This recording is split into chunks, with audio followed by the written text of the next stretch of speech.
Is it all silence or is it frozen?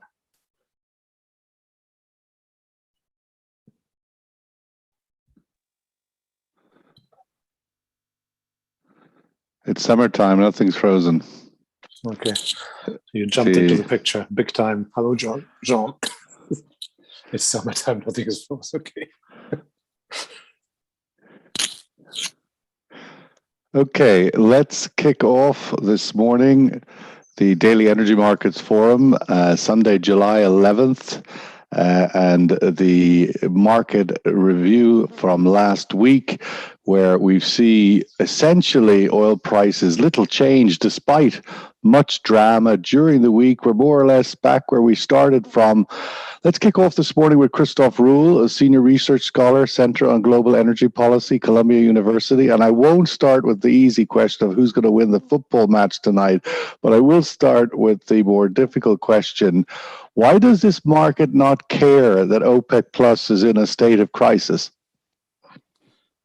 Can I give you the easy answer, England? No. But that's a very good question, and it's a very tough question. I think that markets are smart enough to realize that they hope that in the short term the rift will be healed in some form or fashion, but they're smart enough to realize that what's really missing at this point is the shale and the other private production returning, and that there's at least a half-year gap before it will return. And that's like a golden opportunity for OPEC, and it would be extremely silly on their part to start a price war now and to not use it. If you step back, you could make a beautiful conspiracy theory out of all this, because what does OPEC need? They discovered that shale production is scared away by oil price uncertainty, right? So people are not investing really because they don't trust the high oil price and all of this. And so they have some time, and they would like to use that. And in the short term, of course, they have money on the table and they want to take it. So what could be better than a combination of events which, with the UAE spat in the short term, keeps prices high? Because it sort of precludes them bringing more oil to the market, and in the medium and in the long term keeps the uncertainty about prices high as well, so prevent investment for shale. It's the perfect one. That's of course a complete conspiracy theory. It's more likely that you have the usual sort of falling out between good brothers. Whether a conspiracy theory or not, I suppose the signaling of increased OPEC oil expectation beyond April does keep shale scared away in a sense. Yes, it definitely does. And then we always thought when we discussed here of two possibilities. One, the policy that in the Biden administration with regulations coming, so investors are skeptical of pushing too much money into shale with this whole, ESG movement and climate movement. The other, the good old profit motive, what you mentioned, that, this looks unsustainably high, OPEC is in control, so we don't want to be target to another price for a few months down the road. One of your articles had an extremely interesting third angle to that, which is that hedging has backfired. And I think that's probably true. We always thought of shale as something which is so quick in response time, partially because of these thick American financial markets. They could hedge production at price spikes and then would produce at low prices because they had locked in these high prices. Now what seems to be happening is if you don't hedge with options or futures, but with swaps, is you lock in low prices. So according to this Reuters or you don't get financing. Yeah, well, according to this Reuters article, they speak of 1/3. I think that's too high, but a large swath of shale producers who get below $55, no matter what the oil price is. Because when oil prices were low and they were afraid the pandemic would turn out to be worse and oil prices would stay very low, they locked in these low prices. Better than them falling to 20, right? And so now they suffer for it. And that could indeed be another piece to the puzzle where shale is. But the bottom line is shale is not there yet, will not come before the first quarter. And so the market thinks it's a good time for OPEC and for high prices. And there's no reason to react until it's clear what the real production quotas are. And one more wrinkle to that. It's also interesting. We several times mentioned that Saudi Arabia still has reserves, private cuts in reserve, so to speak. Flexibility. And again, it showed how wise that move was months and months ago when they cut an extra million privately, because now they could throw it in, keeping markets steady and tidy during this period, which would have the possibility otherwise of, a downward spiral goes very fast once it takes off. So they helped to prevent this by throwing more more oil into the market, which was on their own account, not on OPEC Plus's account. It paid handsomely, this move. Let's welcome back to the table Jorge Montepeque, president of General Index. Jorge, we've got from Christof there a fairly comprehensive supply sort of insight as to where the OPEC story might be going or why it's going the direction. But on the demand side, perhaps demand weakness outlook is greater than had previously been seen. Your general thoughts of the overall OPEC plus impasse and where it's going? Price is a function, a combination of supply and demand.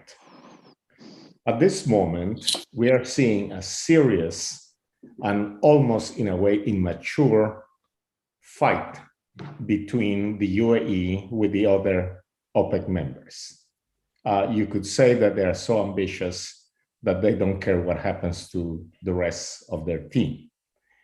As they aim to produce more, as an observer of markets, as a participant in markets, you have to take into consideration that they could bring in hundreds of thousands of barrels per day. And in fact, based on the conversations I have with the market, they are already bringing in 150 to 200,000 barrels a day over what they are supposed to produce. But demand is growing faster than that. So there's a fire going on in the energy market, so to speak. The talk about increasing production is like throwing water into that fire. But demand is adding more fuel to the fire. Demand is just soaring. One very important thing to note, I think, is during the 4th of July weekend, the number of flights in America, passengers moving about, was greater than 2019. Much more than pre-pandemic. So the economies are back. I mean, we can spend time talking about COVID, what is happening, the difference between the UK and Germany, for instance, but globally, demand is very strong. So you could say that all the fight between UAE with their OPEC teammates is changing the angle of rice. So the inclination in prices before was like a rocket taking off. Right now it's like a plane leveling off, right? Are we going above 75, not above 75? Are we going to cross 80? While before, if you had asked me prior to the OPEC meeting, I would have told you that prices were going to rise above 80 because the addition of supply versus the addition of demand creates even faster inventory. And that ultimately is the question, because at this moment, that extra supply is technically at least not being released or not being agreed to be released. And yet demand, as you say, is continuing to recover and prices have stopped. And why is prices not responding to this obvious tightness that is on the immediate horizon? Yeah, the issue is that I think we all are pricing in that new supply will come in one way or another. But at the same time, we're also pricing in that inventories continue to be drawn down globally at over 2 million barrels a day. So this freight train, so to speak, is still going up. Right. There is no shortage of supply ultimately. Is demand and supply remain in an imbalance, even if the UAE produces more. So all we're discussing here is, are we going to cross the $80 mark in 2 weeks or in 2 months? Are we going to go above 80 in 2 months or in 4 months? All we're talking about is the angle, right? Or let's just bring Christof back in. Christof, what's at stake here? I mean, are we assuming, as we have assumed through the course of this, let's say 10 days now, of course they'll find a resolution, of course sense will prevail. Are we being a bit more sort of caught in an old paradigm that they always do, or could we see a spectacular unraveling here? Is that even in the cards, do you think, even however devastating it may be? Last March, of course, we saw a pretty devastating month, if it was only a month, but nonetheless, should we not discount that that could be a possibility? Yes, I think we should. And you're right, and we should do it on both sides. I don't like these sort of mechanistics. Price will always go up, and then one week it doesn't happen, and then it's a different angle. This could go, what this showed, what happened here with this fallout, is that this tremendous capacity, you could say, to shoot themselves in the foot is always there on the part not only of OPEC, but also of the economic actors, of the pandemic fight everywhere in the world where humans are at work. And there are still sort of real risks here. One is that, is like you said, that something goes wrong and the UAE, for good reasons, decides to play hardball. I mean, imagine what's at stake for them. They have realized what analysts still haven't realized, which is that there's too much oil in the world and that oil demand is going to peak at some point. And then from then on, it will be an all-out struggle for market share, for which you need huge capacity and cheap capacity. That's why we have this explosion of capacity in the UAE, in Kuwait, and Saudi Arabia. So these are just signs, harbingers of things to come, these little attempts to maximize usage of this capacity. So that could go wrong. Being stubborn is always in the cards. I don't think so. I think it's a small chance, but it could. More importantly, probably things could go on the celebrated demand side, because the economic recovery now is like a huge flash in the pan, which may lead to sustainable heat, right? So it could be that this big pent-up demand, which is unleashed now and is catching up with the pre-COVID time, and everybody wants to spending money and doing things and traveling, has a soft landing at the end and results in higher growth rates for a number of years. But it could equally well be, and that's really sort of a 70-30 thing, could 30% being the possibility that it fails to do that and just stays a flash in the pan. And then we have lower economic growth, and that remains the prime driver of demand. And then we may have a demand recovery to 2019 levels gradually, and there's very slow recovery from there on in a world which now 2 years later can produce 2019 GDP level at 4.2 million barrels per oil less than in 2019 because of these ongoing efficiency improvements. These are numbers we know. So you need actually a pretty good sustainable economic growth picture. And then the third thing which could mar that, of course, is not just the economic side, but the pandemic side. We still have the poorer part of the world, which we tend to forget, severely struggling, and it's not so big in the economic numbers if they suffer and grow slower, but it will be big sort of in the general uncertainty and in this thing not going away, even for the rich countries, if countries like the Southeast Asian countries and Africa sort of continue to suffer and continue to produce new variants. It will hit everybody. And I'm afraid the promises of the G7 so far are just not anywhere close to being good enough to make sure that everyone on this planet gets 2 vaccinations. Jorge, on the point of resolution of this impasse, in the sense that we did a survey last week, the general consensus by a vast majority was that it was going to be resolved this month. We have the Eid holidays next week. Most of Saudi Arabia and the Middle East will be shut down, maybe already in that shutdown sort of sentiment, which really takes you to the end of the month and into August. Is there, by this being drawn out, is there greater consequence, greater at stake, or just does it get baked in the cake as a new normal? I think the new normal is increased friction between the two countries.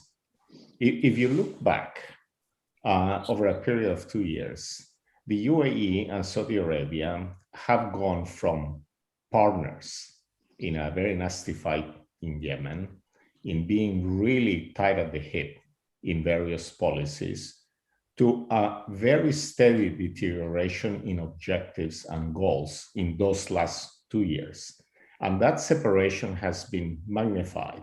The term I was using in other discussions is that 5 years ago, they were BBFs, and now they're kind of frenemies, right? Because they're heading into very different goals. And the UAE clearly wants to optimize revenue now by increasing production. Saudi Arabia wants to optimize revenue now by limiting production. That's completely a 180-degree view of the world. And obviously, they also have the benefit of already having a quota of 11 million, as compared to 3 or whatever it is for the Emirates. That it obviously is a big difference. And also, I mean, on the point of UAE wanting to be able to produce more, of course, that's the aspiration of every producer.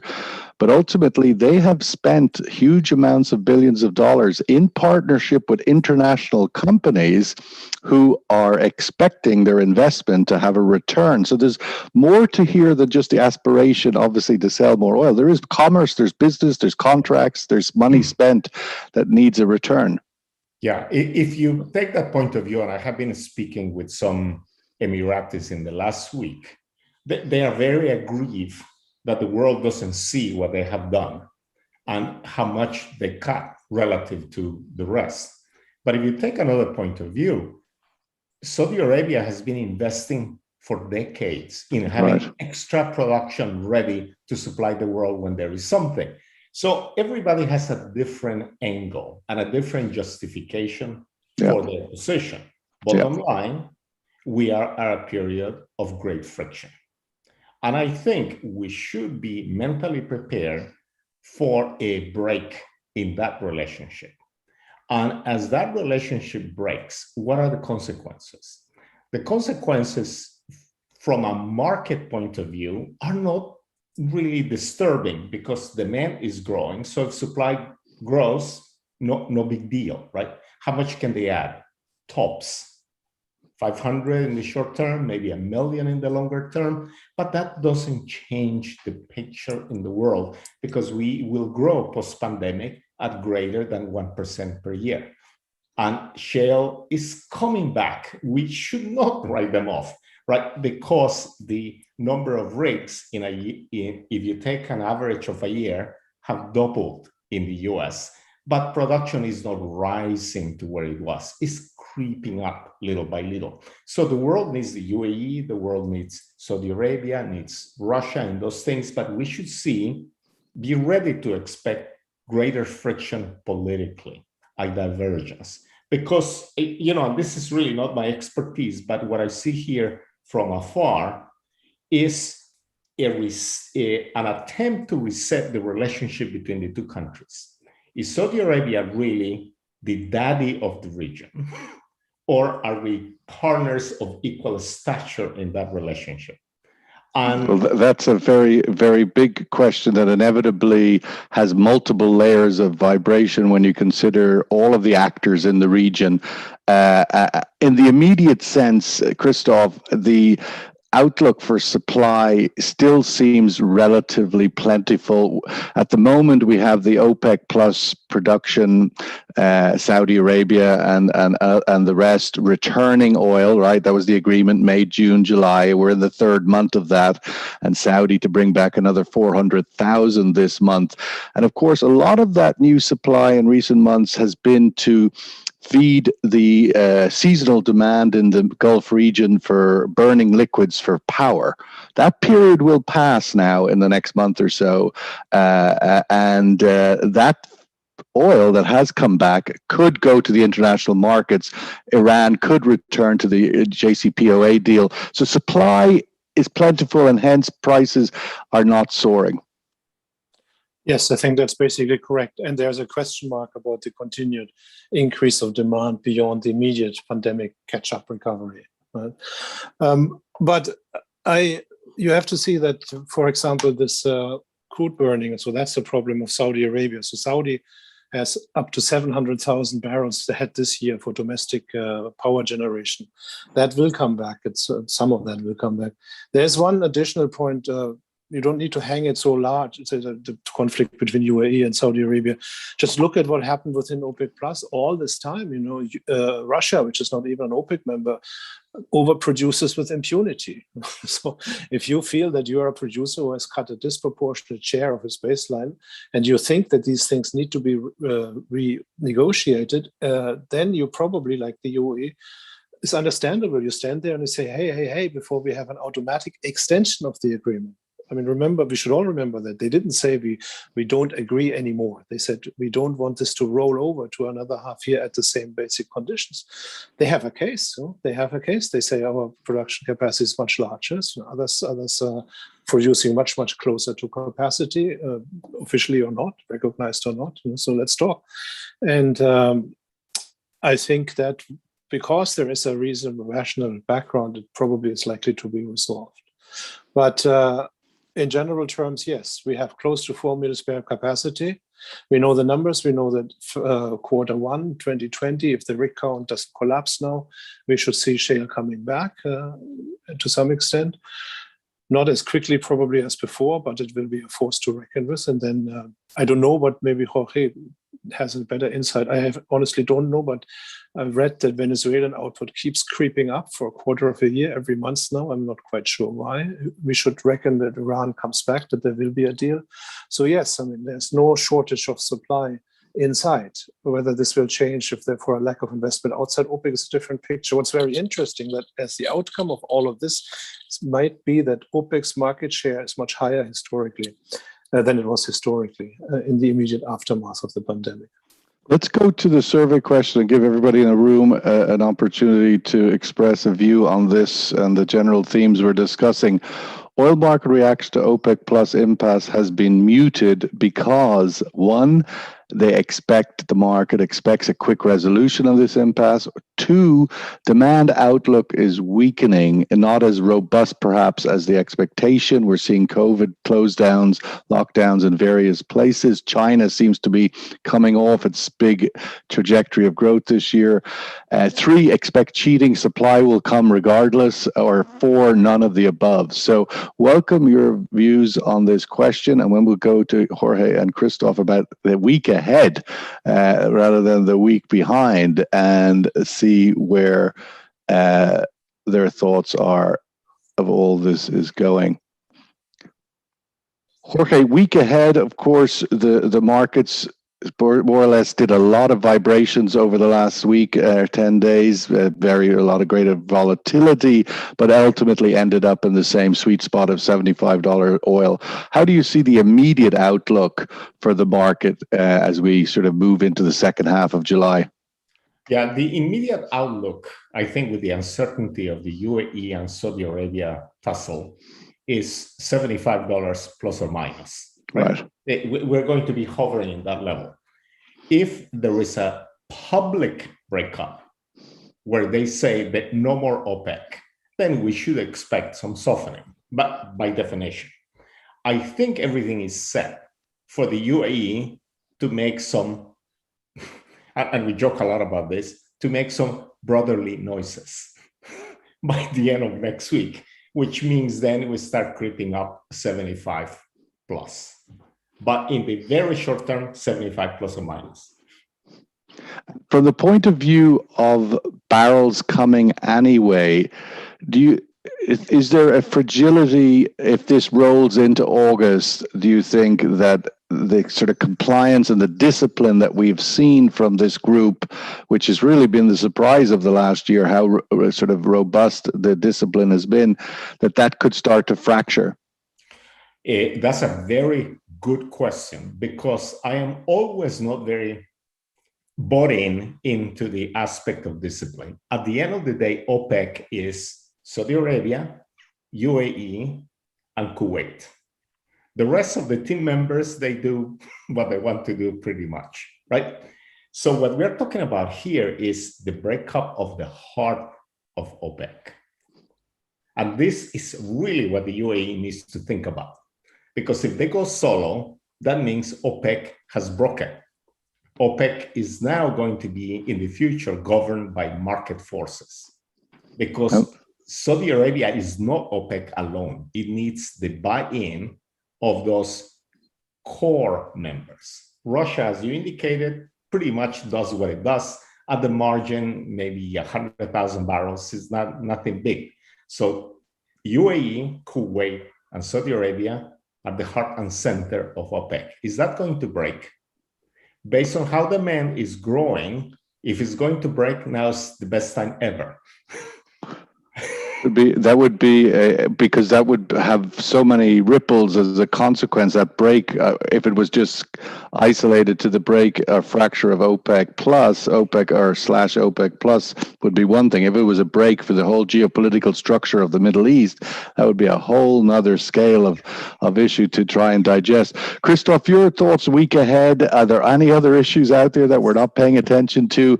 I mean, clearly demand recovery in America remains robust. Europe always sort of catching up slowly on the inside lane.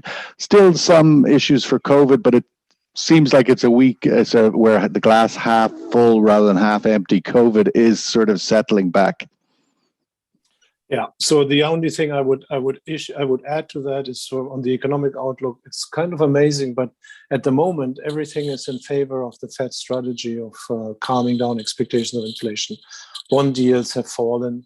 The forecast sort of those companies who have managed their portfolios according to not believing in a big bond sellout, so have done exceedingly well.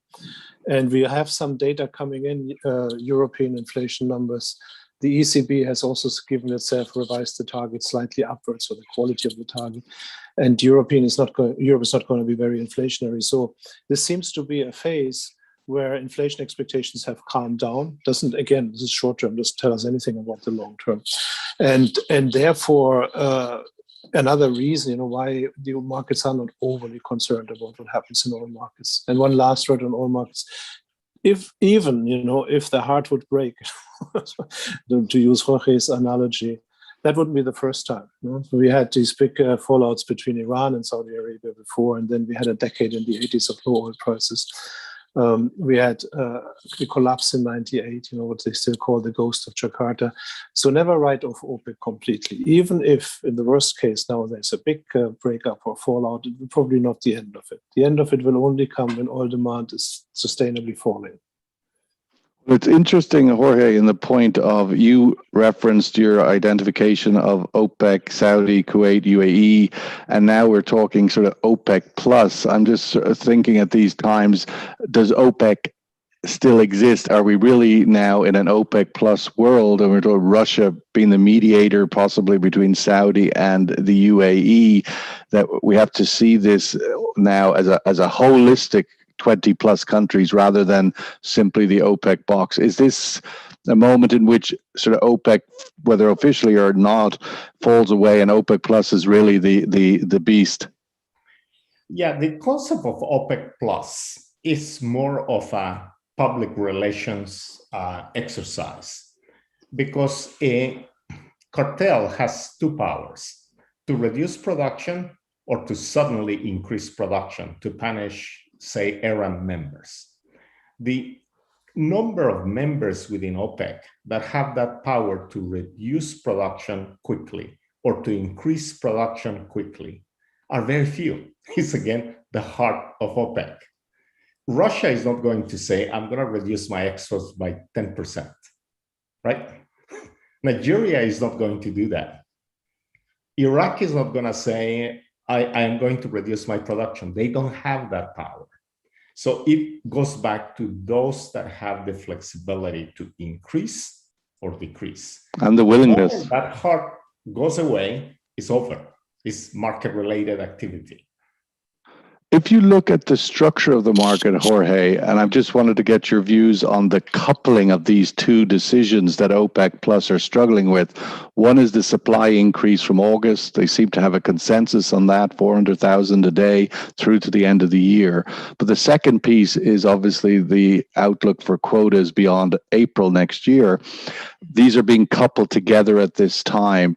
Is there any urgency in the market structure that needs these two decisions to happen now?